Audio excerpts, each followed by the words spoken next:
Indonesia kayak kehausan terhadap modal asing. Padahal sebetulnya nggak ada satupun keterangan bahwa modal asing itu bisa menghasilkan kemakmuran langsung pada rakyat.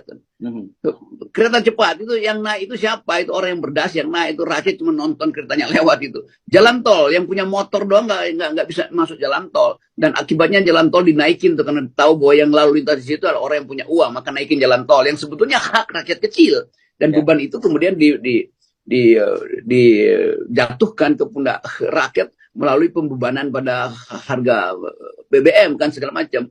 Tetapi sekali lagi ini konflik agraria itu kan harusnya tidak boleh terjadi karena Presiden Jokowi datang dari tradisi Wong Cili yang justru di awal 10 tahun lalu mengatakan kami akan membela hak-hak agraria Wong Cili itu. Karena itu kami akan pastikan semua rakyat itu punya tanah, punya rumah, punya masa depan, papan, sandangnya dan papan. Itu nggak terjadi.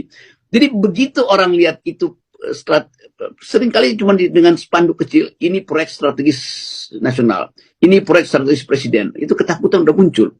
Jadi apa yang kita banggakan dengan prestasi Pak Jokowi, kalau di mana-mana, di semua sudut kota, di semua sudut desa ada ketakutan akan digusur itu. Itu dasarnya kan.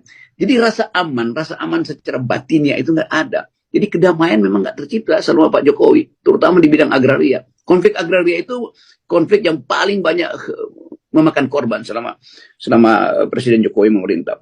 Padahal ahli-ahli agraria yang datang dari LSM berkumpul di sekitar meja presiden setiap minggu untuk bahas hal-hal strategis. Dan mereka adalah LSM yang akhirnya cari suaka juga di istana. Bukannya datang untuk bela hak rakyat, itu semua jadi komisaris di istana tuh. Konflik agraria yang makin lama makin tinggi di era Pak Jokowi. Padahal Pak Jokowi berjanji untuk membagi-bagi tanah tuh, dan itu nggak terjadi. Itu juga yang terjadi di Rempang tuh. Rempang adalah wilayah yang sebelum Indonesia merdeka udah dihuni oleh masyarakat Melayu. Tiba-tiba atas nama hak negara untuk membagi-bagi tanah itu, masyarakat itu digusur tuh. Dan agak mengherankan Pak Mahfud itu bersikap apologi. Ini kan kata Pak Mahfud, kan saya baca di koran, kata Pak Mahfud, ini bukan soal penggusuran, ini soal hak yang memang sudah dibagikan negara pada investor. Lalu orang bertanya, investornya siapa? Ternyata investor dari Cina itu kan. Itu menimbulkan lagi iri hati itu. Masyarakat Melayu dari 1834 udah ada di situ. Investor Cina 2024 baru mau memulai investasi di situ karena kebutuhan Indonesia akan modal asing kan. Jadi di dalamnya ada problem yang mendasar.